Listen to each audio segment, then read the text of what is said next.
गोंदिया नगर निगम क्षेत्र के अंतर्गत आने वाले इलाकों में पानी जमा होने से नागरिकों को हो रही परेशानी को देखते हुए कांग्रेस पार्टी ने पानी में खड़े होकर 500 रुपयों में बिक जाओगे और डूबता शहर पाओगे के बैनर लेकर विरोध प्रदर्शन किया। यह विरोध प्रदर्शन गोंदिया शहर के मामा चौक पर किया गया। 500 रुपए में बिक जाओगे, एक मुर्गे में बिक जाओगे, ठेकेदार को आमदार बनाओगे। चौक पर गट्टू लगाया गया था, लेकिन नाली का निर्माण नहीं होने के कारण अन्य स्थानों से नाली का पानी सड़क पर आ रहा है और नागरिक व स्कूली छात्र छात्राएं पानी से जाकर परेशानी का सामना करना पड़ रहा है। यह स्थिति यही नहीं है, बल्कि शहर के गोरेलाल चौक, हनुमान चौक सहित अन्य जगहों पर भी ऐसी ही स्थिति देखी जा रही है। इसलिए बाढ़ से घिरे गोंदिया शहर में कई दुकानों के सामने पानी जमा हो जाने के कारण दुकानें बंद रखनी पड़ रही है और नागरिकों को अपने घरों के सामने दरवाजे बंद करने की नौबत आ गई है। इसलिए नागरिकों ने नगर परिषद से इसका समाधान निकालने का अनुरोध किया है। 500 में बिक जाओगे, ठेकेदार को आमदार बनाओगे, ठेकेदार को आमदार बनाओगे, एक मुर्गे में बिक जाओगे, एक मुर्गे में बिक जाओगे, ठेकेदार को आमदार बनाओगे, 500 में बिक जाओगे, 500 में बिक जाओगे, ठेकेदार को आमदार बनाओगे, 500 रुपए में बिक जाओगे, एक मुर्गे में बिक जाओगे, ठेकेदार को आमदार बनाओगे। आज मी इथं मामा चौकामध्ये एक आपल्या सगळे कार्यकर्त्यांसोबत आंदोलन करत आहे। मामा चौकामध्ये तुम्ही पाहत आहे की पाण्याचं साचून ठेवलेलं आहे। हीच परिस्थिती पूर्ण शहरामध्ये, ते आपल्या नगर परिसर असो किंवा शंकरलाल चौक असो, गोरेलाल चौक असो किंवा नेहरू चौक असो, प्रत्येक चौकात पाण्याने डबाडब भरून आहे। पूर्ण शहर पाण्यात भरून राहते। महिला बालकल्याण विभागाचा जो कार्यालय आहे तिथं तर कर्मचाऱ्यांना जाणं अशक्य होत आहे, एवढं पाणी भरून राहते। आणि हे फक्त या भ्रष्टाचारामुळे, या ठेकेदारी पद्धतीमुळे होत आहे। आपला इथला आमदारच ठेकेदार आहे। मागचे जे आमदार होते, ज्यांनी 15 वर्ष राज केले, तेही तेच ठेकेदार होते। आता जे 5 वर्षाचे आमदार आहेत तेही ठेकेदार आहेत। आणि ह्या ठेकेदारीमुळे ह्या आमच्या गोंदियाचा पूर्ण सत्यानाश झालेला आहे। जिथं पाणी साचून आहे। पाणी जर 10 मिनिटं पाऊस आला तर पाणी पूर्ण जलमग्न गोंदिया होऊन जातं। आणि हीच परिस्थिती पूर्ण गोंदियाची आहे। रस्ते बांधले, 6 महिन्यात उखडून गेले, गट्टू लावले, ते परत त्याच्यावर गट्टू लावले। हे आज तुम्ही बघा, आत्ता हे गट्टू लावले आहेत तरी यांना काय लेवल समजत नाही का, कुठलं पाणी कुठं निघते। पण ठेकेदाराकडून पर्सेंट घ्यायचे आणि ठेकेदारांनी थुकपालीच करायचं। त्यात आमचा गोंदियाचा जो सर्वसाधारण माणूस आहे तो त्यांना त्रास होत आहे। आणि सर्वसाधारण माणसासाठी आज आम्ही हा आंदोलन केलेला आहे।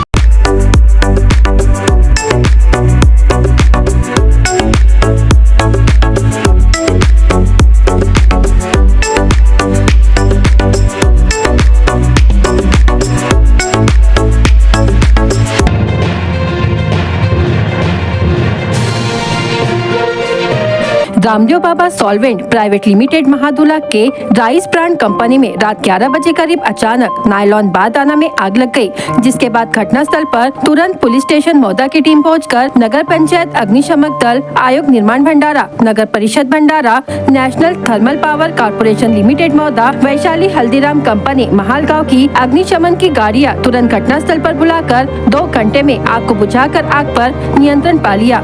इस घटना के दौरान पुलिस प्रशासन की सतर्कता की वजह से किसी भी प्रकार की जीवित हानि नहीं हुई। यह कार्रवाई उपविभागीय पुलिस अधीक्षक कामठी संतोष गायकवाड़, इनके मार्गदर्शन में पुलिस निरीक्षक सतीश सिंह राजपूत, सहायक पुलिस निरीक्षक मनोज चौधरी, पुलिस उप निरीक्षक अरविंद कुमार जगने, पुलिस उप निरीक्षक महेश पोतले एवं मौदा पुलिस स्टाफ इन्होंने की। कंपनी प्रशासन ने इस काम के लिए पुलिस के साथ साथ सभी अग्निशमक दल के कर्मचारी की प्रशंसा की।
देश के पहले कृषि मंत्री डॉक्टर पंजाबराव देशमुख ने अपना पूरा जीवन वंचितों, किसानों, मेहनतकशों और गरीबों के कल्याण के लिए समर्पित किया।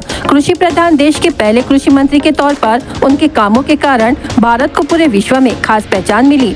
ऐसे में वे देश के सर्वोच्च नागरिक पुरस्कार भारत रत्न के हकदार बनते हैं। विधायक ने इस संबंध में प्रधानमंत्री मोदी को पत्र लिखकर उक्त मांग की है। फूके ने अपने पत्र में लिखा कि डॉक्टर पंजाबराव देशमुख का काम सिर्फ महाराष्ट्र ही नहीं बल्कि पूरा भारत जानता है। वे एक विद्वान व्यक्तित्व थे। उन्होंने पूरा जीवन वंचितों के उत्थान के लिए समर्पित कर दिया। उन्होंने किसानों, मजदूरों और गरीबों के कल्याण के लिए लगातार काम किए हैं। डॉक्टर देशमुख संस्कृति और विज्ञान के संगम का प्रतीक थे। उनके व्यक्तित्व में ऋषि परंपरा और कृषि में सामंजस्य था। वे न केवल संस्कृत के विद्वान थे बल्कि देश के कृषि मंत्री भी रहे। भारत की संविधान सभा के सदस्य के रूप में उनका योगदान महत्वपूर्ण था। विदर्भ में प्रतिष्ठित शिवाजी एजुकेशन सोसाइटी और मध्य प्रांत किसान संघ संस्थापक के रूप में उनका काम महत्वपूर्ण है। उन्होंने भारत कृषक समाज की स्थापना की। ऐसे में देश के किसानों के लिए अपना जीवन न्यौछावर करने वाले डॉक्टर देशमुख को भारत रत्न दिया जाना चाहिए। उन्होंने प्रधानमंत्री मोदी को लिखे इस पत्र में आशा जताई कि केंद्र सरकार इस विषय पर गंभीरता से विचार करेगी और देश के किसानों का सम्मान बढ़ाएगी।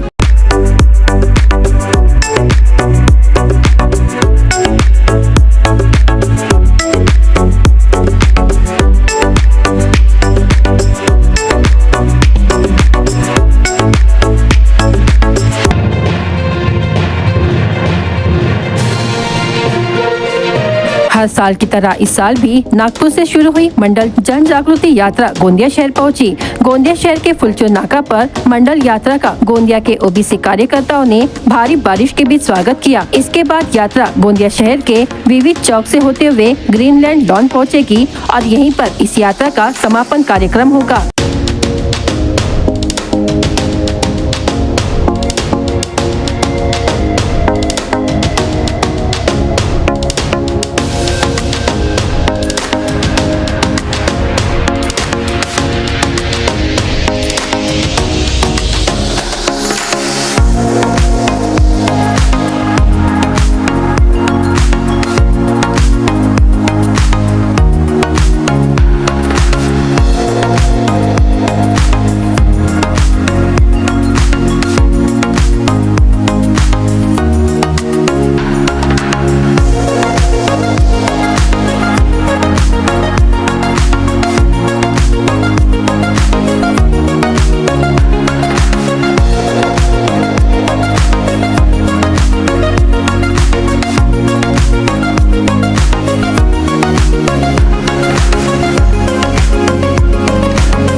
आज 8 अगस्त 2024 को गोंदिया शिक्षा संस्थान के सचिव राजेंद्र जैन के जन्मदिन के अवसर पर तुमसर शहर के एस.एन. मोर एनएसएस, एनसीसी एवं महाविद्यालय के शारीरिक शिक्षा विभाग की ओर से रक्तदान शिविर का आयोजन किया गया था, जिसमें नागरिकों ने अधिक संख्या में भाग लेकर रक्तदान किया। महाविद्यालय के प्राचार्य डॉक्टर चेतन कुमार मरसराम ने विद्यार्थियों का मार्गदर्शन किया और रक्तदान के महत्व को विद्यार्थियों को समझाया। उसी प्रकार एस.एन. मोर जूनियर कॉलेज में प्राचार्य डॉक्टर सी.बी. मसराम सर की उपस्थिति में विद्यार्थियों एवं प्राध्यापकों के साथ केक काटकर जन्मदिन मनाया गया। साथ ही कॉलेज परिसर में विद्यार्थियों एवं शिक्षकों ने वृक्षारोपण भी किया।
नवनिर्वाचित उड़ान की पुल शुरू होने के पहले ही खुली पोल, पुल की दीवार ही गिर गई। अग्रवाल ग्लोबल कंपनी के काम पर सवालिया निशान।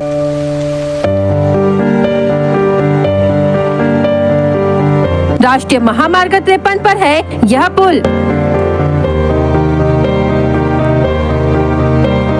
गोंदिया जिले के देवरी तालुका से गुजरने वाले राष्ट्रीय राजमार्ग क्रमांक 53 पर अग्रवाल ग्लोबल कंपनी के माध्यम से उड़ान ब्रिज और महामार्ग का काम चल रहा है, लेकिन राजमार्ग और निर्माण में पावर प्लांट से निकलने वाली फ्लाई ऐश का उपयोग होने के कारण भारी बारिश होते ही यह उड़ान पुल 15 दिन पहले ही एक बड़ा गड्ढा हो गया था और कल रात जिले में भारी बारिश के कारण नवनिर्वाचित उड़ान पुल की दीवार गिर गयी। लेकिन गनीमत ये रही कि उड़ान पुल के नीचे से गुजर रही सर्विस रोड पर एक वाहन चालक के बोनट पर दीवार गिरने से कोई जनहानि नहीं हुई, लेकिन एक कार चालक घायल हो गया। दूसरी ओर भारी बारिश के कारण अग्रवाल कंपनी का निर्माण कार्य गहरा गया है। बताया गया था कि मसूल कासा घाट पर बने उड़ान पुल को इसी सप्ताह शुरू कर दिया जाएगा, लेकिन उड़ान पुल की दीवार गिरने से निर्माण पर सवालिया निशान लग गया है और कब ब्रिज शुरू किया जाएगा इस ओर नागरिकों की नजरें टिकी हुई है।